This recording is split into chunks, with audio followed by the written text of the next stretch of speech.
11월 7일 수요일장 보내고 있습니다. 종목을 통해서 시장 이야기 좀 나눠볼게요. 자, 첫 번째, CJCGV부터 보겠습니다. 오늘 낙폭 두드러지고 있죠. 6% 넘는 하락세 나타내고 있고요.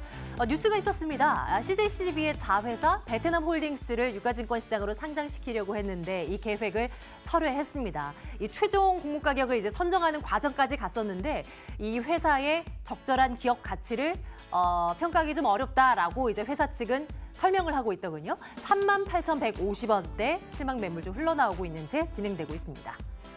오늘 게임주들의 실적 발표가 잇따랐었는데요. 그중 컴투스 보겠습니다. 실적 부진했습니다. 그래도 예상했던 것보다 크게 벗어나지 않아서 놀랄 만큼은 아니었는데요. 문제는 이겁니다.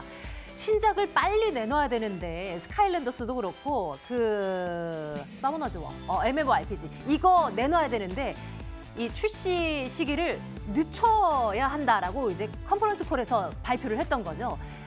실망하는 투자자들의 심리 흘러나오고 있는 상황이고요. 물론 회사 측에서는 그만큼 일정 늦어진 만큼 완벽한 게임을 내놓겠다라고 했지만 위안이 되지는 않는 모양입니다. 12% 가까운 급락으로 진행되고 있습니다. 남북 경협주들이 또 말썽입니다. 폼페이오 장관의 회담 연기 일정 연기하겠다는 그 내용 발표함과 동시에 남북 경협주들이 일제히 하락으로 돌아섰고요. 낙폭을 엄청 키웠습니다. 그래도 지금은 장중 하락분을 조금은 되돌려 놓는 모습이긴 하지만 관련주도 일제히 하락권에 맴돌고 있는 모습이고요. 자, 계속해서 증권주들 보겠습니다. 증권거래소 폐지 이거 진짜 가능할까요? 우리가 주식 사고 팔 때 이익이 나던 손실이 나던 세금 내잖아요. 이거 이제 없애자라는 것인데 이중과세에 대한 논란도 있었고 하고 말이죠. 만약에 이게 폐지가 된다고 하면 증시 활성화에 도움이 되지 않겠는가 긍정적인 관점으로 한번 생각을 해보겠다라는 최종구 금융위원장의 발언 있었고요. 기대감의 강세를 나타내는데 상승 탄력도가 조금은 줄어든 채 진행이 되고 있습니다. 두산마켓 오늘도 한번 이야기를 나눠보도록 하겠습니다. 최근 단골 손님인데요. 주가는 하락으로 돌아서긴 했습니다만 기관 투자자들의 순매수 오늘도 이어지고 있고요. 오늘 잠시 뒤 만나볼 박웅영 차장이 이 종목 좀 봐야 된다라고 이야기를 하시는데 그 이유 좀 들어보도록 하겠습니다. 오리온 보겠습니다. 9% 넘는 상승으로 진행이 되고 있는 상황이고요. 실적이 괜찮았습니다. 지난 6월에 16만 원 선까지 올라섰다가 지금 10만 원 아래에 맴돌고 있는데요. 저가 매수, 이제 매력적이라는 분석도 함께 나오고 있습니다. 전략 챙기도록 하겠습니다. 시장 얘기도 나눠봐야죠. 코스닥 지수 1.59%의 하락으로 코스피 0.6%까지 낙폭 키워놓은 상황인데 어떻게 봐야 되는지 또 다른 시각도 챙겨보도록 하겠습니다. 유한타증권 영업부 박우경 차장과 함께 말씀 나눠보도록 하겠습니다. 차장님 어서 오세요. 네, 안녕하십니까. 예, 안녕하세요. 이렇게 될 줄 또 누가 알았겠습니까? 이게 30분 남겨놓고 시장 분위기가 확 바뀌어서요. 지수 얘기 먼저 나눠주세요. 예, 오전까지만 해도 점심 지나서까지만 해도 시장 상황 그렇게 좀 나쁘지 않았는데 그쵸? 갑자기 북미회담이 좀 무기한 연기, 잠정 연기에 좀 들어간다는 소식과 함께 대북주를 중심으로 산업재 전반적인 업종들이 상당히 좀 약세로 좀 돌아섰습니다. 코스피, 코스닥, 민주당, 공화당에 대한 그런 이슈, 그다음에 이런 불확실성 같은 경우에는 오늘 시장에 좀 해소가 되면서 전반적으로 좀 상승하는 게 아니겠느냐라는 게 시장의 거의 대부분의 좀 컨센서스였는데 이거를 좀 무색해할 만큼 코스닥의 좀 낙폭이 오늘 좀 상당히 세졌습니다. 하지만 사실 이런 지수에 대한 변동성은 아직은 사실 조금은 좀 길게 좀 상존할 수 있을 것 같고요. 그래서 저희가 사실 지수에 대한 변동성보다는 이제 3분기 실적을 좀 맞이해서 3분기 실적이 조금 잘 나오는 종목으로 좀 매수를 한다면은 이런 변동성 장에서도 충분히 그런 수익이 날 수 있는 전략으로 저희가 좀 세워야 되지 않을까라고 좀 보이고 있고요.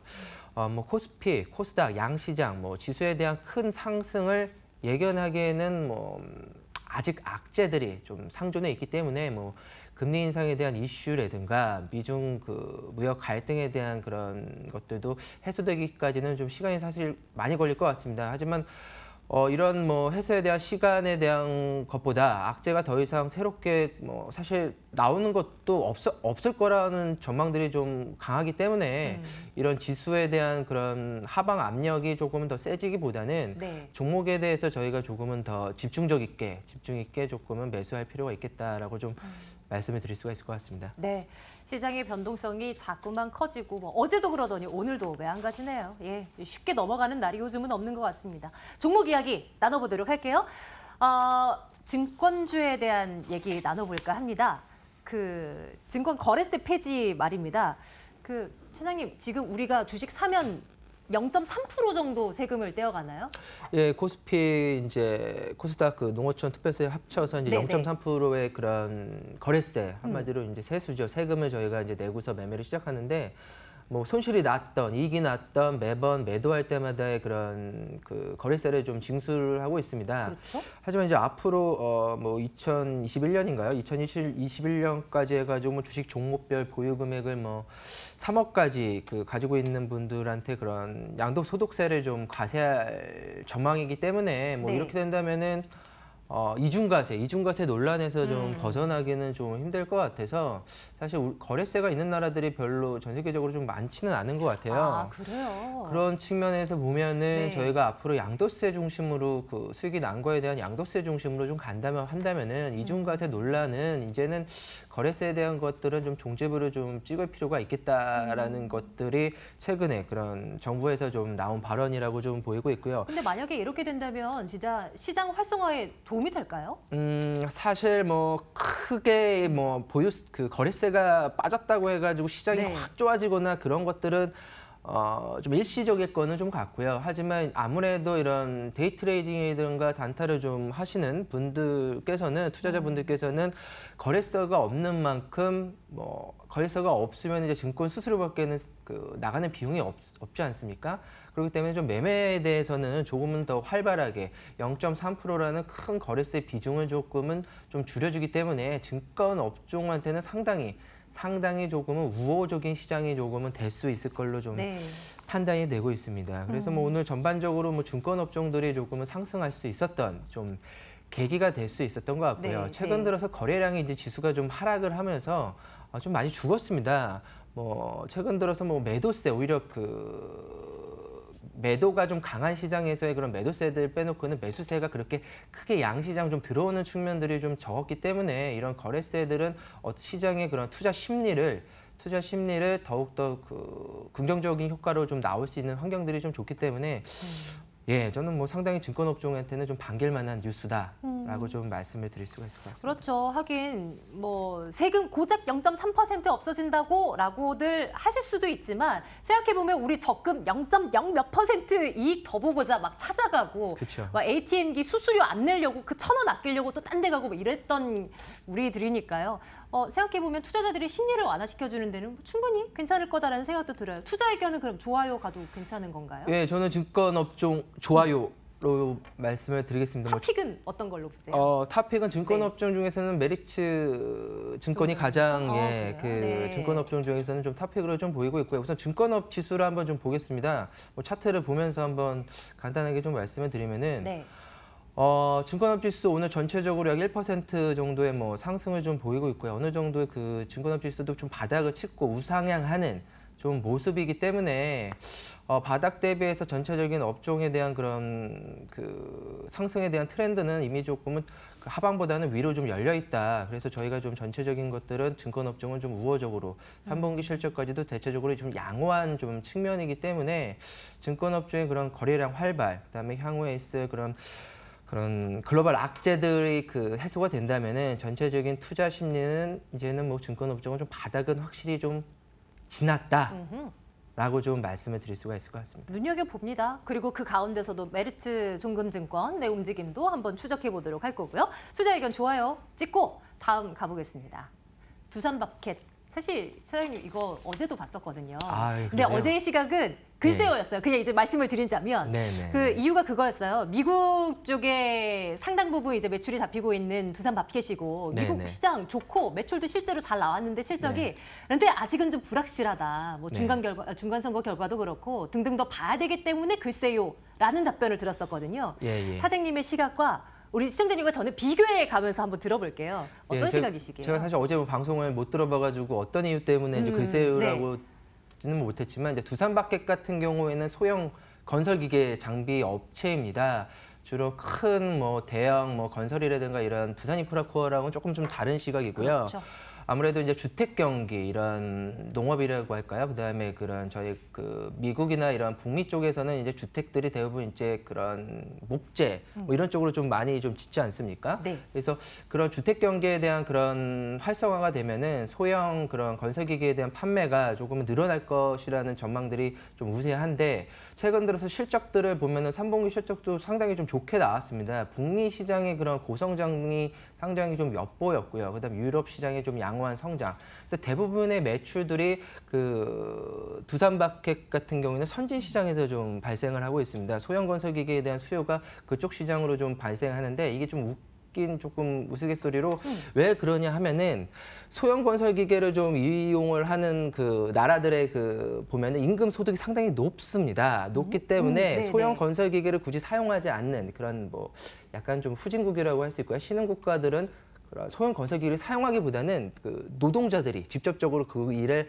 하는 것들이 오히려 더 건설 장비를 이용하는 것보다 좀 싸기 때문에 두산마켓 같은 이제 소형 건설 기계를 활용할 수 있는 나라들은 사실은 선진 국가가 아직까지는 좀 유용하다. 생산 단가에 대한 그 임금에 대한 그런 효율성을 기계 장비를 봤을 경우에 그러면 향후에 이제 두산마켓에 대한 실적들이 향후에도 좀 좋아질 거냐 나빠질 거를 좀 보일 필요가 있었는데 최근 들어서 뭐 두산마켓 그 미국의 이제 주택 시장을 저희가 가장 먼저 좀 봐야 될 필요가 있을 것 같습니다. 최근에 네.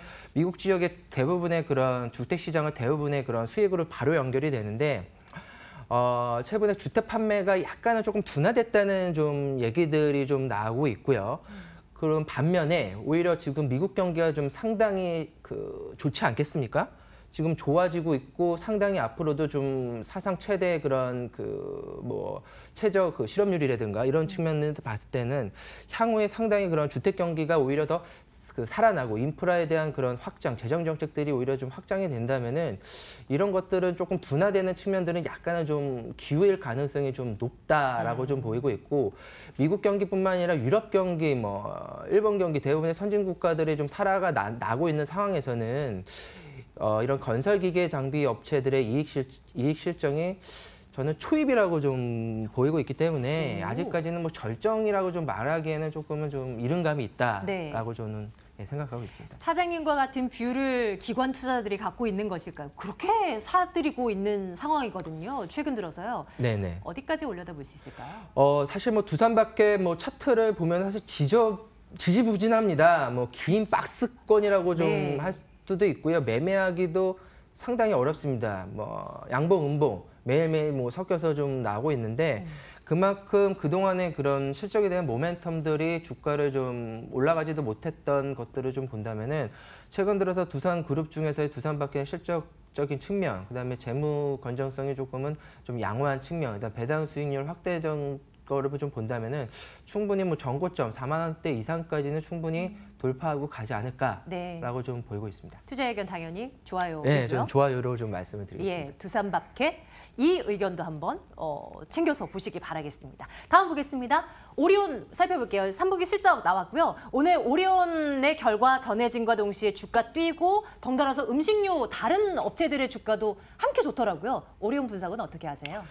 오리온 오늘 뭐 9%의 강세를 좀 실현하고 있습니다. 사실 오늘 뭐 실적 그 발표가 나기 전까지만 하더라도 그 오리온에 대한 그 투자 의견들은 뭐 시장 증권사에서 리포트를 보면 상당히 부정적인 측면들이 좀 상당히 강했습니다. 그래서 이익 전망치들도 뭐 높지는 않았고요. 근데 생각보다 오리온에 대한 그런 영업이익이 호실적으로 좀 나오면서 오늘의 그런 주가에 대한 그 상승 탄력도를 좀 높았던 걸로 좀 보이고 있습니다. 우선 뭐 국내 시장 같은 경우에 뭐 한 3에서 4%에 대한 매출 성장세가 좀 일어난다고 합니다. 뭐 전체적인 그 제과 시장이 뭐 정체인 반면에 상당히 그런 그 어떻게 보면 좀 고성장이라고 할 수 있을까요? 뭐 신제품에 대한 효과들이 본격적으로 좀 오리온에서는 좀 잘 나타나고 가장 큰 중국 시장이죠. 중국 시장이 그동안 사드에 대한 그런 이슈들 때문에 고전을 좀 면치를 못했는데 아무래도 그 과자 제품이다 보니까 제일 먼저 어디에 그 위치에 선점하느냐에 따라 가지고 매출 판매도가 상당히 좀 높습니다. 그래서 사드에 대한 영향 때문에 그런 마트나 이런 제과 판매점 앞에서의 그런 진열대에서 항상 우리나라 제품들이 좀 뒤로 좀 밀리는 그런 경향들이 있었는데 이런 거에 대한 그런 악영향들은 어느 정도 이제는 좀 지나가고 있다. 좀 바닥은 좀 치고 있다라고 좀 보이고 있어서 오늘 뭐 9%에 좀 급등하는 모습, 향후에도 저는 좀 긍정적인 모습으로 좀 보일 수 있을 것 같고요. 조정 시마다 매수하는 전략으로 좀 세울 필요가 있겠다라고 좀 말씀드리겠습니다. 워낙 그동안 조정도 많이 받아왔었고 가격적으로요. 앞으로 눈여겨볼 텐데 투자 의견 좋아요 가도 되는 건가요? 예, 오리온 저는 투자 의견 좋아요라고 말씀을 드리겠습니다. 뭐 차트를 잠깐 보면서 한번 볼까요? 예, 말씀을 드리겠습니다. 오늘 뭐 9%의 좀 강한 상승세를 좀 보이고 있는데요. 사실 그 바닥에서 그 강한 상승세를 보이면서 이제 거래량이 좀 실렸던 새롭게 네. 추세가 전환될 수 있는 좀 개연성이 좀 상당히 높다라고 좀 보이고 있기 때문에 호실적과 함께 그런 기술적, 그런 기본적인 그런 모멘텀까지 좀 살아있는 종목, 오리온 그 조정 시마다 좀 매수하는 전략 옳다고 말씀드리겠습니다. 내일장 탑픽 하나 꼽아 볼 텐데요. 어떤 종목 더 눈여겨볼까요? 저는 내일장 그 증권주 중에서 그 네, 메리츠종금증권으로 좀 네, 네, 말씀을 네. 좀 드리겠습니다. 눈여겨보도록 하겠습니다. 자, 증권주에 대한 긍정적인 뷰들 나오고 있는 가운데 또 장 마무리 저희 살펴보러 가야죠. 3시 28분 향해 가고 있습니다. 안신 앵커 만나러 가겠습니다.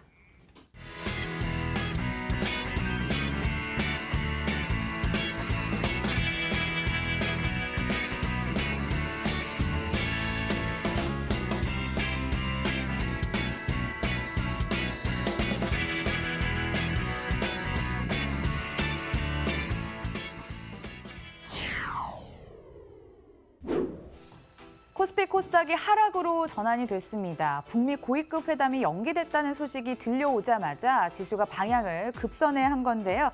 코스피는 0.32% 하락하면서 2082선까지 내려와 있고요. 코스닥은 1.46% 더 크게 하락하면서 681선까지 내려와 있습니다. 시장은 하락하지만 대형 IT주는 강했습니다. 시가총액 상위 종목을 통해 살펴보시면요. 삼성전자, SK하이닉스, 삼성전자 우선주까지 나란히 빨간불을 켜고 있습니다. 삼성전자의 폴더블 폰이 최초로 공개되는 날이기도 한데요. 그 전보다 외국인의 매수 랠리가 길게 이어지고 있습니다. 외국인의 강한 매수 속에 1.03% 오름세, SK하이닉스는 기관의 매수를 받으면서 2.71% 오르고 있고요. 사실 더 길게 상승 랠리를 이어갔던 셀트리온 쪽에서 변화가 생겼습니다.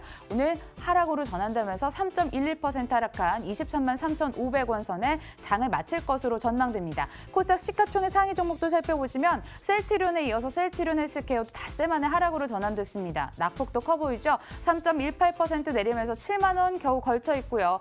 오늘 외국계 순매수 속에 신라젠과 HLB가 강한 모습을 보였습니다. HLB는 조금 더 위로 밀어 올리면서 5.18% 오른 97,400원 선에 장을 마칠 것으로 보입니다. 하지만 비바이오주인 CJ ENM과 포스코캔텍 나란히 하락하면서 마감을 준비하네요. 호가 분위기 살펴봤습니다.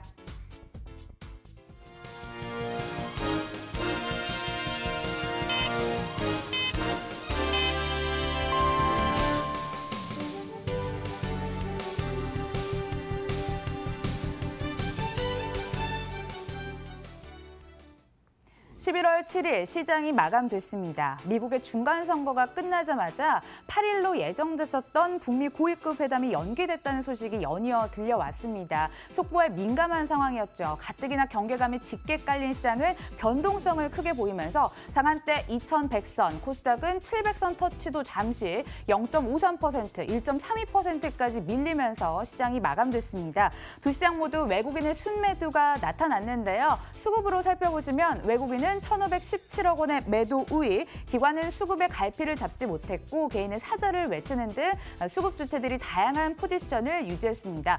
코스닥 수급도 함께 살펴보겠습니다. 이쪽에서도 외국인의 매도가 연출이 됐습니다. 149억 원의 매도 우위, 기관이 더 치열하게 매도를 했고요. 1,600억 원 넘는 매도 우위를 기록했습니다. 개인만이 사절을 외쳤습니다. 섹터별 흐름도 살펴보도록 하겠습니다. 미세먼지 관련주인데요. 장 초반 나란히 급등세를 보이다 시장이 약화됐죠. 있자 이 종목들도 힘이 좀 빠지기 시작했습니다. 모나리자 장중 상한가 기록을 했다 20%까지 숨고르면서 3,330원에 시장을 마감했고요. 웰코론 9%까지 뛰었지만 2%까지 밀리면서 시장을 마쳤습니다.